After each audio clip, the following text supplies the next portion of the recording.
I'm Amy, Head of Learning and Development and Support at Rate.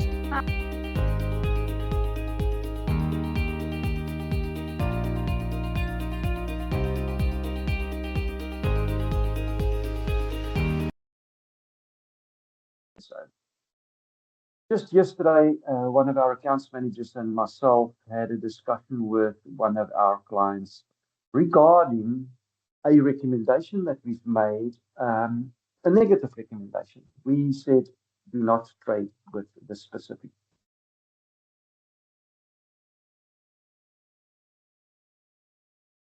Martin froze. Oh, there we go. Very good and very good and very healthy, the balance sheet. So the question was, why would you not recommend the credit limit that we asked for? And the answer was that we've got a very high payment risk and a very high default risk. So now we started digging into this to get to a more explainable answer as to why a balance sheet would look good, yet we are not recommending anything more. The answer is actually very simple. A lot of these companies look after their own cash. In other words, they keep the cash for themselves as long as they possibly can. Thus, high payment risk. What does payment risk mean? It means they're not paying you according to your terms. And in a lot of instances, and that's what the DSO influences are.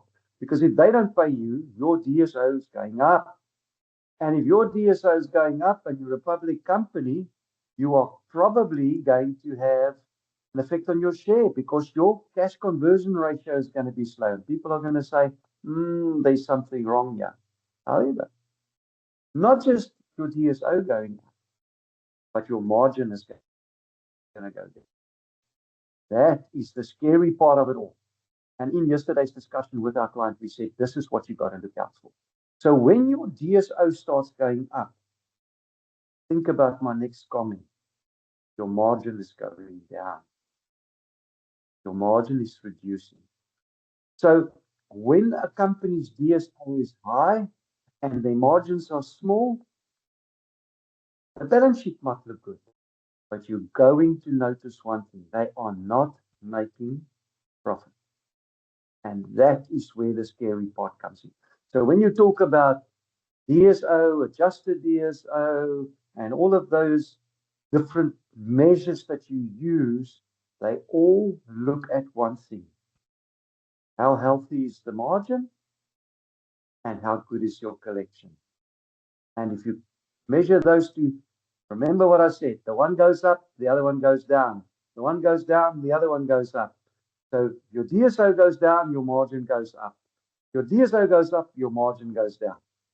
As simple as that. That's the end of the talk today. Thank you, Amy. Let's rock and roll. Wonderful. Thanks, Martin. I wish I could get away with it that easily. All right. Absolutely. Okay, just a reminder, when you want to share your presentation, you're going to go into the presentation and in the top right-hand corner, and that is a dig at Neil, you're going to click on share in Teams.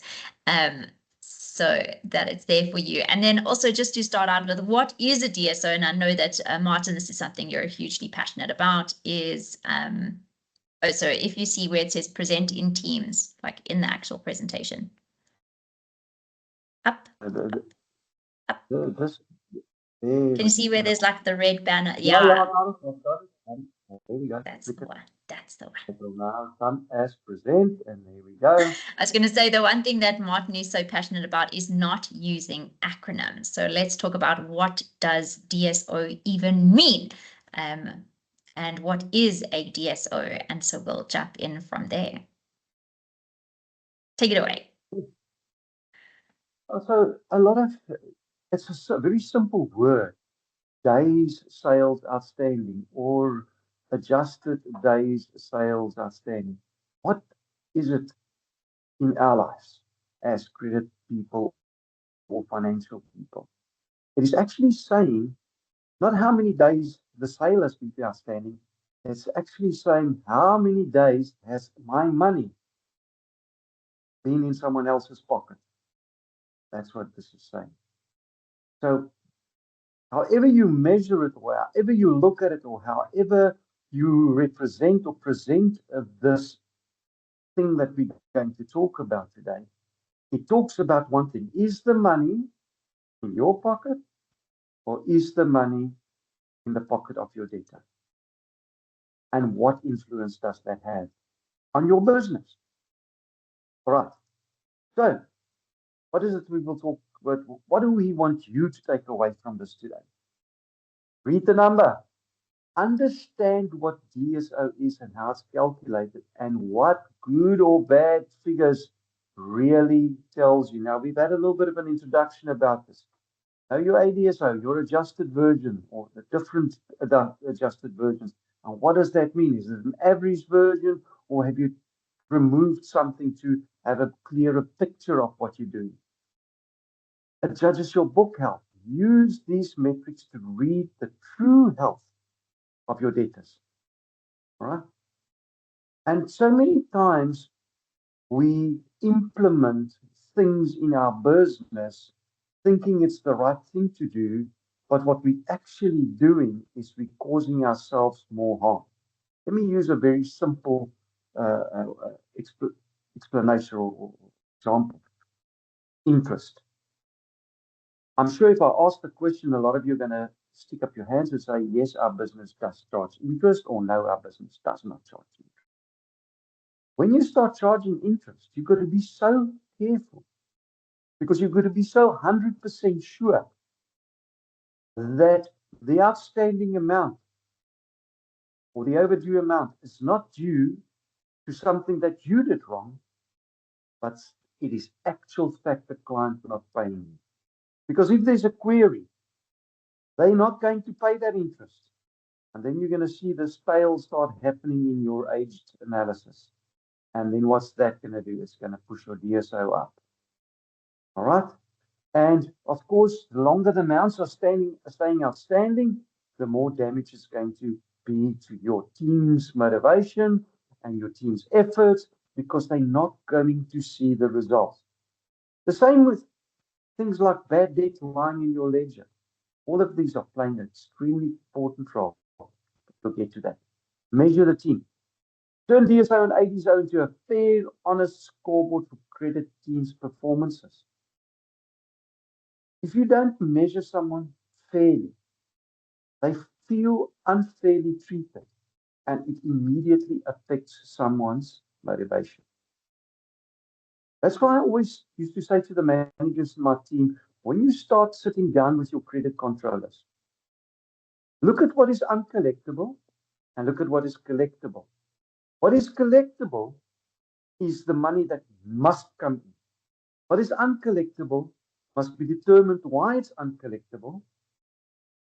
And then a decision needs to be made. Is there a time frame on that in which this query or whatever needs to be resolved so that it can move into the collectible bucket? Or if it stays uncollectible, why is it still in the ledger?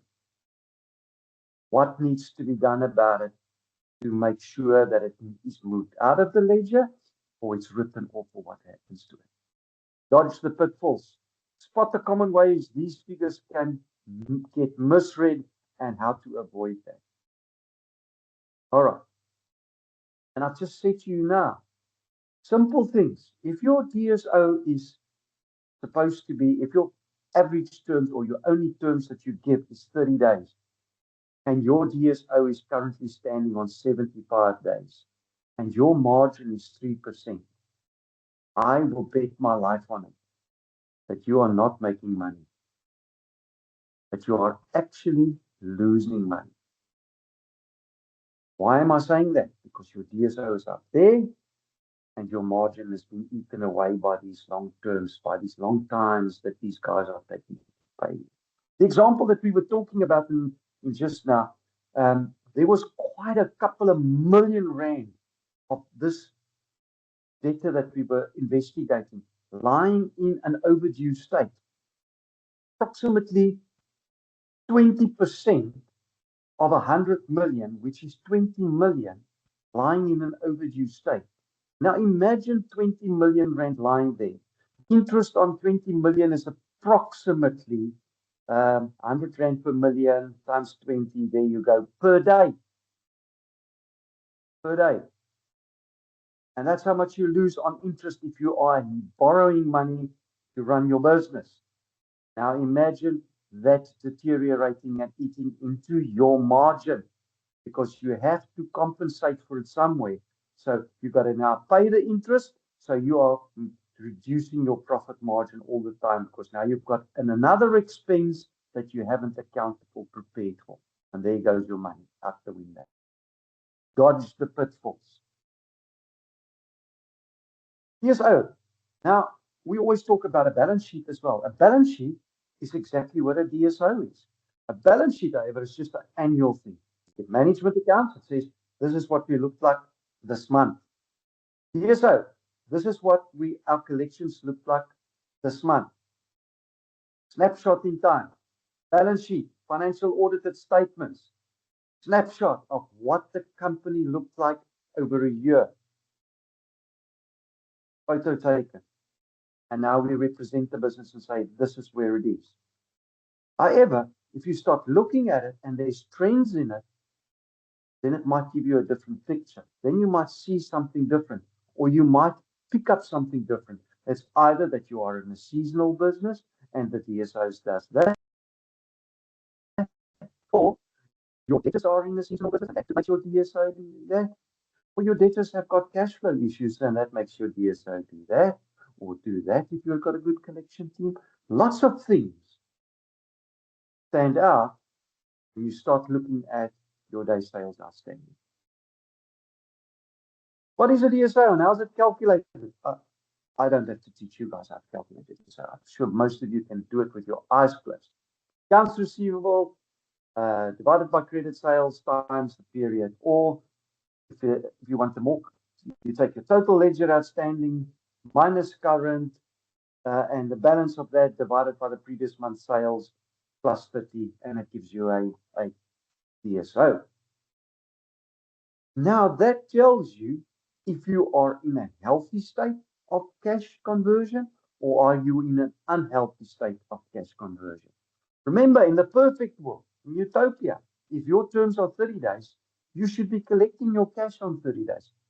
Now, there was a long discussion the other day on LinkedIn around collections and up to when do you take collections in?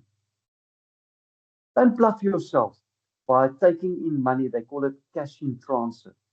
With other words, your debtor released the money on the 31st. I'm just using the last day of the month at 12 o'clock that evening, but it's not in your bank in the month period that you are actually calculating. It only shows in your bank on the 2nd. Do you take it back and go and clean the invoices that it is for? That is not the correct accounting practice. The accounting practice correctly says the cash has to reflect in the financial period that you are looking at. From the 1st of June to the 30th of June, what cash did we get into our bank and how did we apply? Now, what is things that can affect my DSO? Negatively or positively? Of course, queries, we all know that. Overdue invoices, bad debt that is lying inside my ledger. But there's other little things as well that needs our attention and that we can do something about. If you don't apply cash because you don't have a remittance advice and you leave it in your bank because you don't know to which debtor it belongs, that could have a negative inflow on your DSO, especially if it's a couple of R100,000, depending on how much value one day of DSO is. And we've spoken about it. How do you calculate that? Take your total sales divided by 30. Now you know what the value of one day DSO is. And that gives you a good picture of how much value a day is. So if your DSO goes down by a day or up by a day, how much cash is captured or captivated inside that calculation. All right. Accounts receivable, we all know what that is. Trade sales, we all know what that is. And days in the period, we all know what that is. So now you calculate your DSO and now you've got a reflection of how long it takes your team to collect the cash. So now you've got to look for the things that you want to improve to make that better so that that can come down and your margin can go up. And usually what we must do is look at the low-hanging fruits. What is the things that we're in control of? Make sure our invoices are correct. Make sure that all the attaching documents are attached when we take it to our clients. Make sure the client gets it at the right time, in the right place, with the right people, signing it off, getting it to their treasurer. All of that. And that we understand when to get a remittance advice and that the money needs to be in my bank before the last day of the month so that I can apply it against the invoices. And if I have a remittance advice, I can clean the correct invoices and the money is not lying in current and the invoices is lying in 120 days. All of these things shows and motivates and keeps your ledger clean and, of course, improves your DSO. The biggest pitfall that most companies have is they release goods because the client puts pressure on them without a purchase order. That's one of the things these days that I've seen so many times, that there's an old value lying there and I say, what is the problem here? And they say, oh, we're battling to get the original purchase order. We've got a number, but we can't get the original purchase order out of our company, especially these blue chips. And now we're not going to get paid because they want the original or a copy of the original purchase order. Make sure that you stay in line. And I always, Amy always jokes with me and say, I'm very passionate about know your client. Know your client's process. If you don't, this is where you're going to get burned and this is where it's going to show. A quick example. Your accounts receivable is 600,000. Credit sales is 900,000. Days in the period is 30. And of course, 20 days is your average collection period.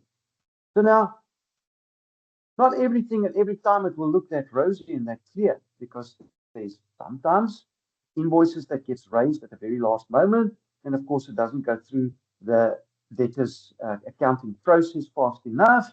And it then doesn't get paid at month end. It is for us to know and monitor these clients that places these orders at the very last minute.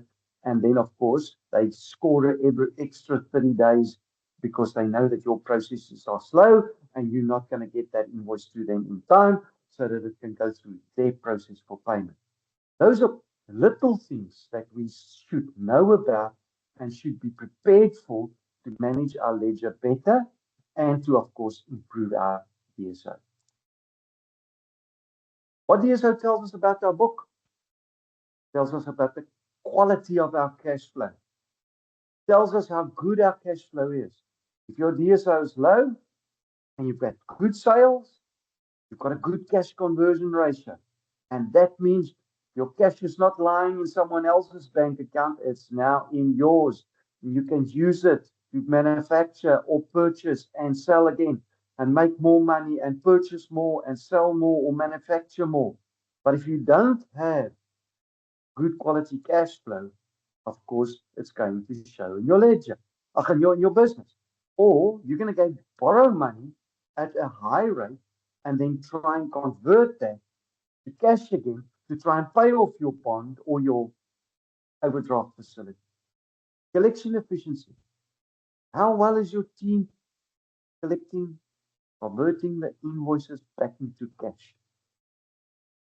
Very important part. And of course, there's early warning things. A sudden jump in your DSO tells you there's something wrong.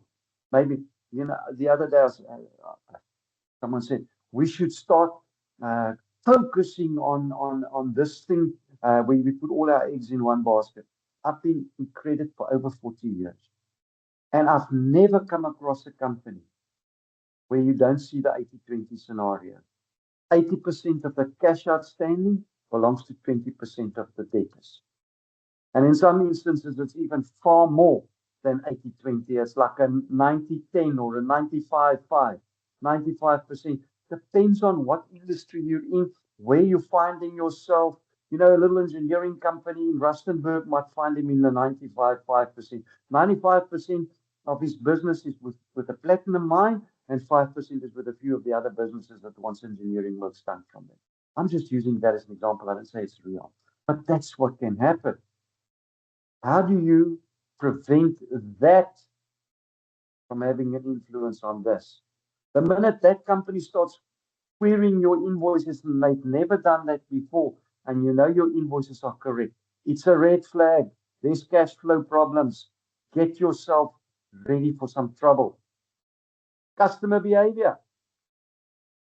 If you can measure your debtors DSO individually, that's actually a very good thing to do, because now you can see all your overdue percentage and you know that this is going to be trouble. If a debtors all of a sudden start stretching and start querying, and now you see these little bits of, or they paying round amounts. Round amount is a red flag. Why are they paying a round amount? It's the only cash that they had left over to pay you. That's why they don't give you a remittance advice and says, I'm paying all my invoices, or I'm paying these invoices because that invoice and that invoice has got a query on it. Red flags flagging at you, screaming out loud to you. What is an average DSO?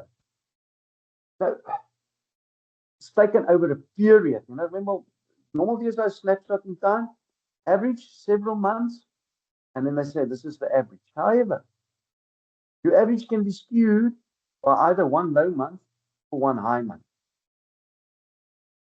So don't get distorted by that fact very quickly. All right. And that's your average DSO. Average DSO is a lot of time used when people look at share pricing. And it can influence the share price very bad. Because if your average goes up because of one distorted month, it's going to start influencing your share price if you are a public company. I'm talking about the guys that are in public companies. Now, not everybody is part of a public company. So, or you could be a division or a subsidiary of a public company. And of course, then you have a consolidated ledger, and yours might not have that big influence on the group because there might be other companies in the group that DSOs are much better than yours, and it will bring the group DSO down. However, it could then, of course, start where the group start investigating and saying, is this company actually profitable for us or not? Or should we not just sell it all? One of the things that you should be looking at. Okay. Average DSO from the snapshot trend. ADSO, or average day sales outstanding, is the average of your DSO across several reporting periods. It smooths out the noise to reveal the real direction of the collection. All right, so DSO, snapshot, a point in time, best for spotting sudden changes, up or down on specific debtors, or 1 month in relevance to last month. It drives operational actions. You can now chase those invoices that have not been paid, or try and find out what is actually wrong. Because it could be your salesperson that hasn't loaded the prices correctly. I can carry on about that for a long time. I mean, there's so many reasons why an invoice is not being paid. And then a lot of times, what does statistics say? 85% of the time, when a debtor doesn't pay you, it's your own fault. Take it or leave it. ADSO is an average across a period. Best for spotting sustained patterns. So in other words, if that average is slowly but increasing, then there's a pattern, then there's something going wrong. And it drives strategy. Is it working over time? A lot of times, people think that although my DSO looks fair, everything is okay. It might be hiding something, especially if you're looking at averages and not at snapshot all the time. So what are we talking about? There we go. Seeing the trend in action. You can have that. And of course, just one wrong calculation or high calculation or low calculation could distort the average and show you either a better picture, or you think it's looking better and it's actually not better, or it looks worse and you think it's worse, but it's actually not so bad. Rather look at it 1 month at a time, and the average ones will be used by the investors and those people who make those fancy calculations. Now we're talking about a different kettle of fish, an adjusted DSO. Martin, what on Mother Earth is an adjusted DSO? Now this is where companies want to take out the noise out of their ledger. and they want to see what their actual DSO is. And what do I mean by that? That is when you have potential bad debt lying in your ledger, companies that have gone into business rescue, companies that are in provisional liquidation, and because you don't understand the process and you haven't followed the process and you didn't get to an answer yet that your debtor is not going to pay you and you have written off the debt against your provision and you've taken this out of your ledger, it's now lying there. And it's now increasing your DSO. And it's actually demotivating your debtors team, your credit control team, because it looks like they're not going anywhere. The DSO is just going up and up or looking bad. And in the meanwhile, when you look at the actual collectible, it looks far different. What is the actual collectible? It's your total AR minus disputes and bad debt. Of course, the normal calculation from there. And what do I mean by looking at this and seeing what it means? When you start looking at the adjusted figure, so your credit control sits in front of you and you say to him, all right, this is the total value of your debtors ledger. However, you've got this in there that's actually bad debt or definitely going to be bad debt. You've got this which we can't collect because there is something wrong on the invoice or it's a dispute. There's non-delivery happened, or I can once again carry on about what the dispute could be for hours, because clients find new things every single day to use as a dispute. But what is it? Now, what is actually collectible? Because when you start talking cash forecasting, it must look at what is actually collectible. Don't start looking at forecasting on the total ledger when you know that this stuff is not going to be collected. Be realistic to your finance team and say, hey, this is my actual collectible. And of my actual collectible, this is my forecast. This is what we're forecasting that we can collect. So, how do we make this look better? How do we prevent using or getting to a stage where we need to make adjusted DSOs, ADSO? We make sure that our admin on our side is good. Purchase orders on time. Pricing in the system correct. Adjusted pricing is correct. Promised pricing is there and is correct. Delivering the full set of documents to our clients in the correct time to ensure they have absolutely no excuse not for paying us. So that when you get to a stage where you need now to collect your debt, that you understand and your credit controllers know that every single cent that is out there is accounted for. Correct invoice, correct purchase order, correct delivery note, correct pricing, no reason for non-payment. Unfortunately, when you get to an adjust, when you incentivize your credit controller, think about it. Is it fair to the credit controller to say to him, you didn't make your collection target? Your target was X of your aged analysis, and you collected this. Yet, in their part of their ledger is a company that's gone into liquidation or in business rescue, or there's huge invoices outstanding due to the incompetence of your sales team. Now, what I used to do is, and it's just for free, I'll give you this one, is I used to incentivize my credit control team on collections. However, if there's a query, my managers used to say, all right, I'll give you 30 days in which to sort this query. Next month, this query is not going to be acceptable anymore. Then you should have sorted it with the sales team. You should have driven the change in your sales team to make sure that the invoice is credited, re-invoiced, correct pricing, back to the debtor. Now he's got no excuse. Now it's collectible. Now he can get paid. So give them the grace. However, if it is a debtor that has gone into business rescue or liquidation, and you do not have a legal accounting system where you move those debtors into another sector of your debtors ledger, then very quickly find out, is this going to yield any outcome for me? Go to the business rescue practitioner and ask them for the facts, or go to the liquidator and ask them for the facts. Is this a voluntary liquidation? Is it a voluntary liquidation because of Section 68, where in other words, the company just decided to close the doors, they don't need the business anymore, so with other words, they got to pay their creditors, then they got to pay you? Or is it that they closed the business under strain and they're now not trading anymore? And are you a secured or unsecured creditor, concurrent creditor, with other words? Or is it someone else who liquidated them? And how many of them are standing in line? And what securities do they have? Is it going to be a contribution or a distribution? Very quickly, you can establish whether or not you're going to get this money back from this liquidator or this business rescue practitioner. If it's no, then get it out of your ledger. Get it written off, because otherwise it's going to leave a tail in your ledger and it's going to demotivate your team and it's going to make your business look bad. Sometimes these things are unpreventable.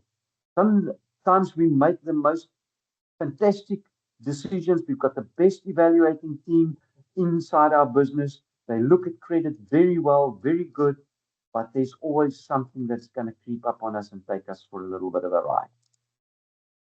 Just as you say, the clean view, that's what we're talking about. It's a nice clean view that you want to take around your debtors ledger.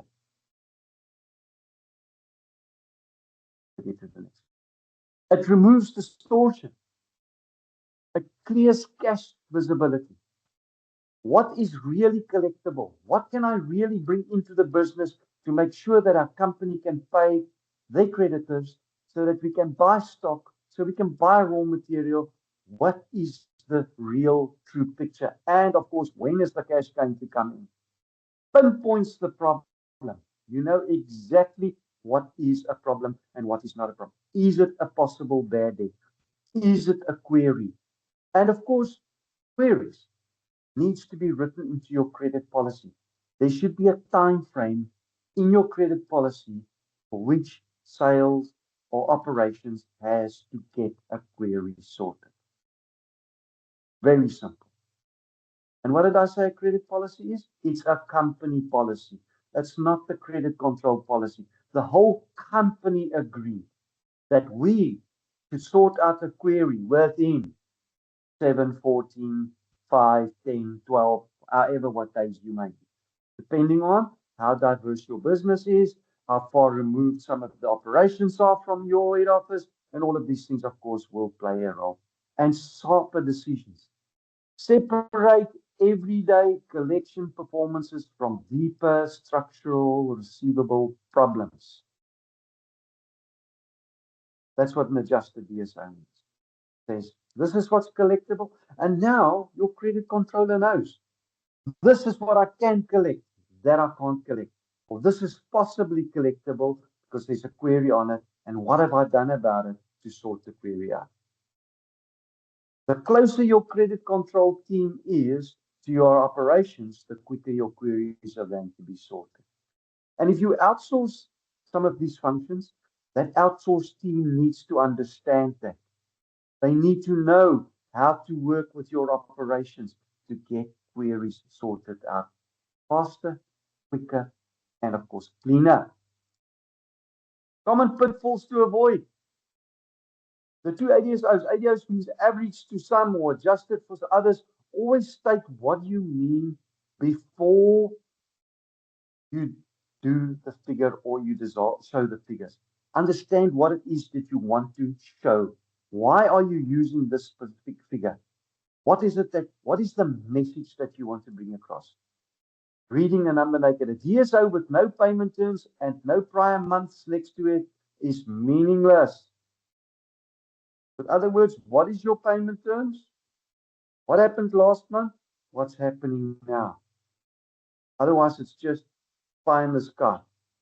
And, you know, if you are in a very competitive market, it sometimes is good to measure you against your competitor. Not always, but it's good to measure you against the competitor. What is my competitor's DSO? I always see it in the newspaper how these companies compete against one another, especially your big wholesalers and retailers. I mean, I'm talking about the Spars and the Woolworths and the ShopRites and the Pick n Pays and the best performers. And now we're just talking finances. We're not talking DSOs. But we talk in finances and they say, oh, this one is performing so well and that one's performing so well. But when you start looking at the picture, there's a lot of things that have been moved around to make the picture look so nicely, to make it look like they're performing better. In the meanwhile, it's retrenchments and selling off assets or closing branches or whatever. And now the balance sheet looks better. It's not really better performance.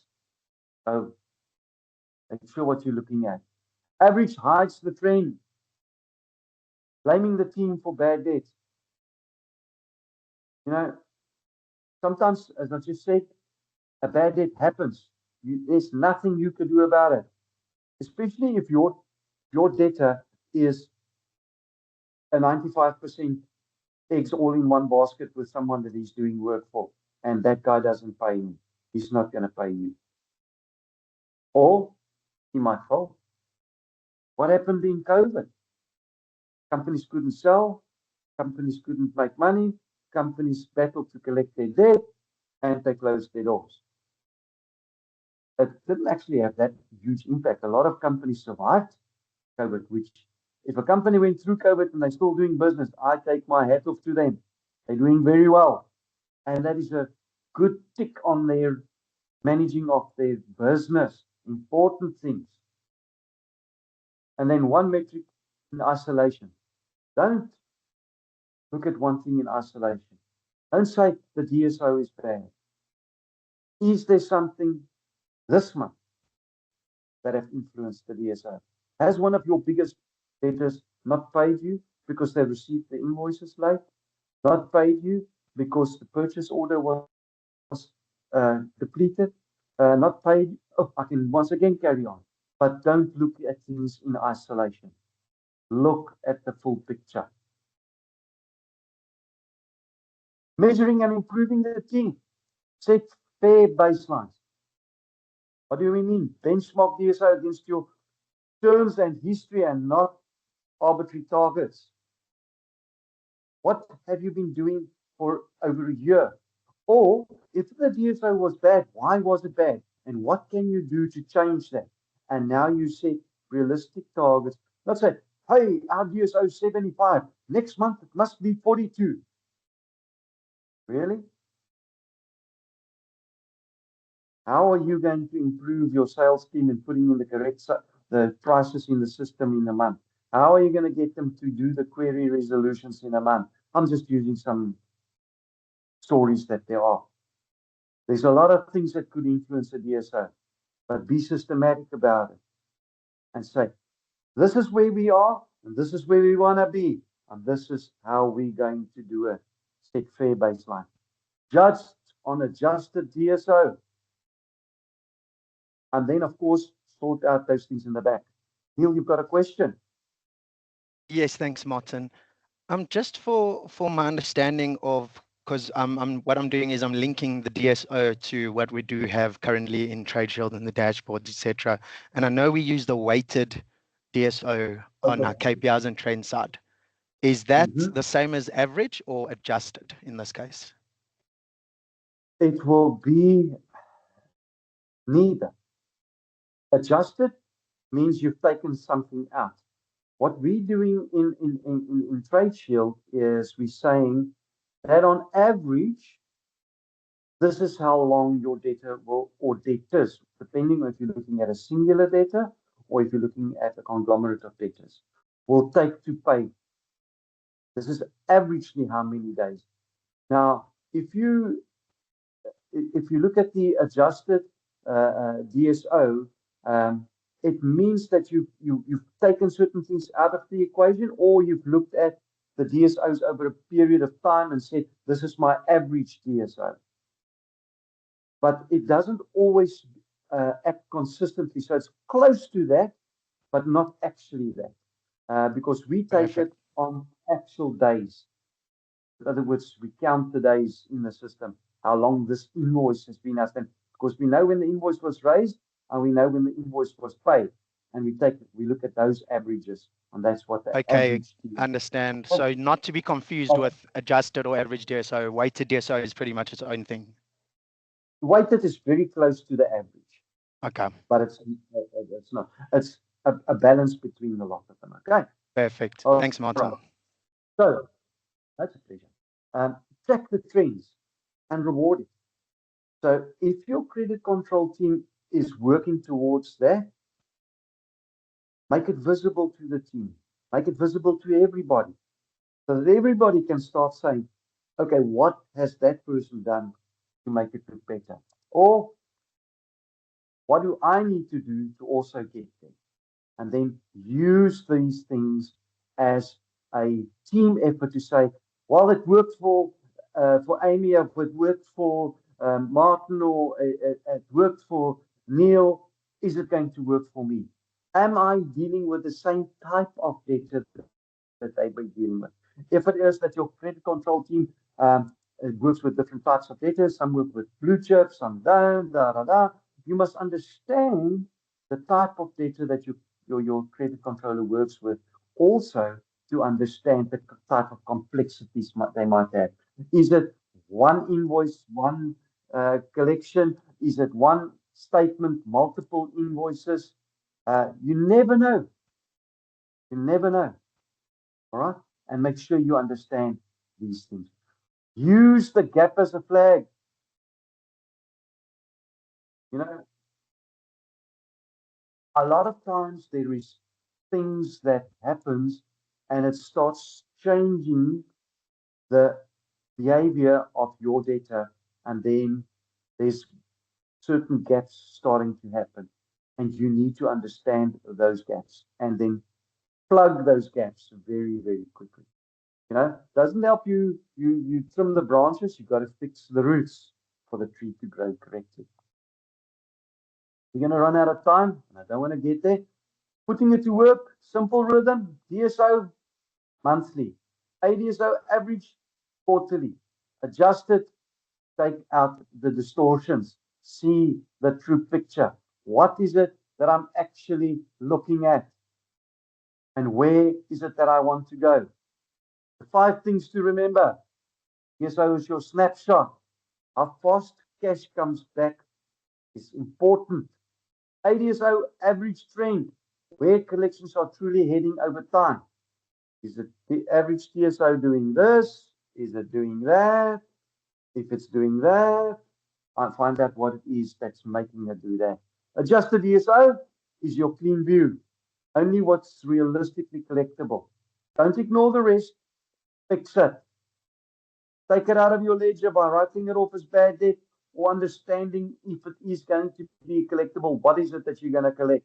1 cent in the rand, 2 cents in the rand, nothing. Understand the thing. The gap between standard and adjusted is a diagnosis in itself. Gap between standard and adjusted is a diagnosis in itself. This is my standard DSO. This is my adjusted DSO. Why is there a gap? What is this that is wrong? And why is my cash lying there? And then, of course, read them together in context, never in a singular number, never naked. In other words, don't just look at the DSO.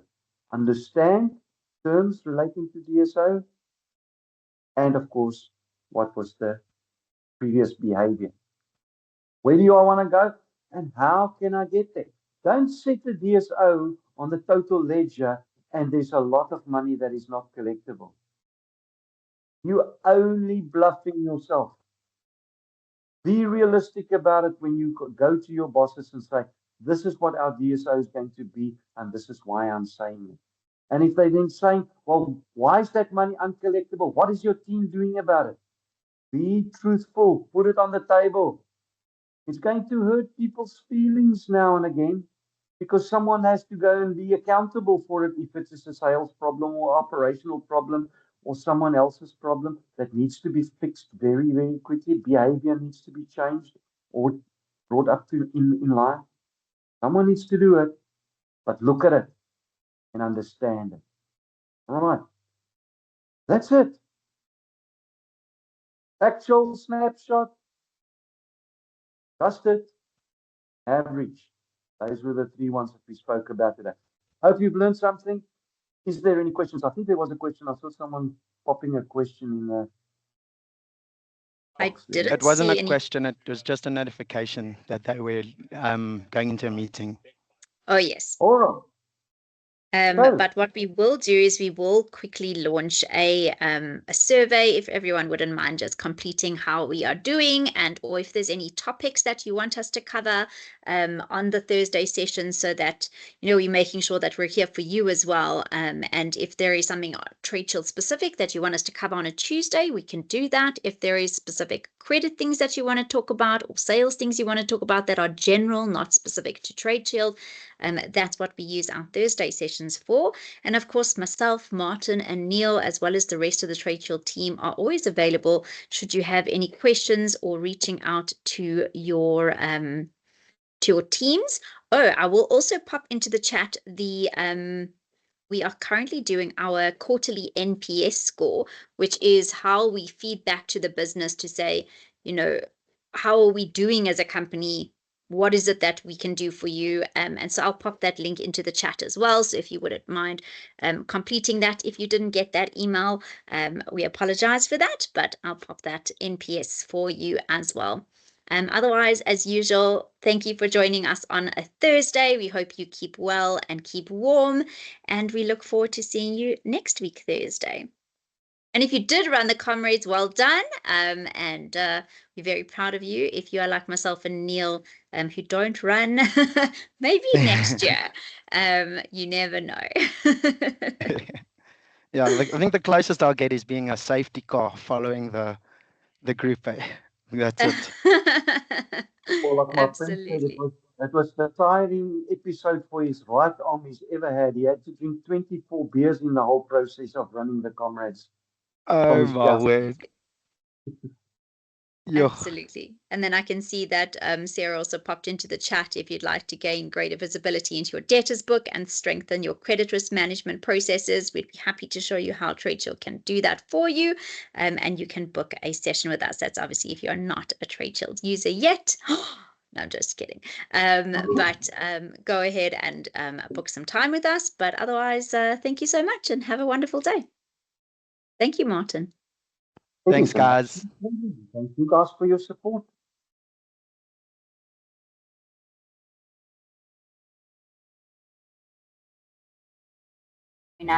Every Thursday from 10 to 11.